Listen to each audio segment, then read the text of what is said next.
C'est désormais officiel.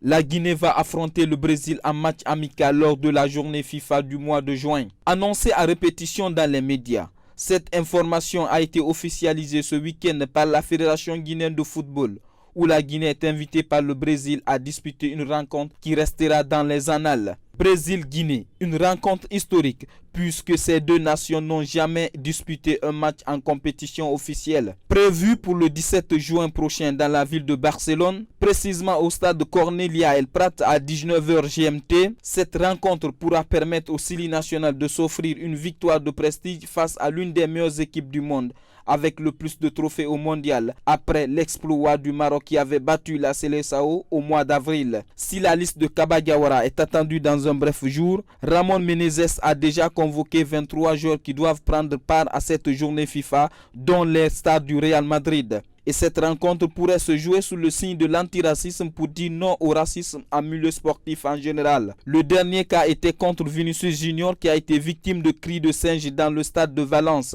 Ainsi, la Fédération brésilienne de football aurait déjà invité le président de la FIFA et de l'UEFA à venir soutenir cette initiative. Mais avant cette rencontre, la Guinée sera face à l'Égypte 3 jours plus tôt dans le cadre de la 5e journée des éliminatoires de la CAN Côte d'Ivoire 2023. Encore privé de son stade pour non-homologation, le Sili national va recevoir les Pharaons au grand stade du Marrakech pour cette rencontre retour. Après 2 victoires de suite face à l'Éthiopie à l'occasion des 3e et 4e journées des éliminatoires, Kaba Diawara et ses hommes qui ont le même nombre de points que leur prochain adversaire n'ont besoin que d'un point pour assurer leur qualification à la prochaine Coupe d'Afrique des Nations. Une occasion à saisir pour l'équipe d'enchaîner une 3e victoire d'affilée, ce qui n'est jamais arrivé depuis plusieurs années. Pour rappel, l'Égypte avait battu la Guinée lors de la première journée sur le score de 2-0, ce qui permet d'ailleurs au coéquipier de Mohamed Salah, buteur lors de cette rencontre, d'occuper la première place de groupe D avec 9 points,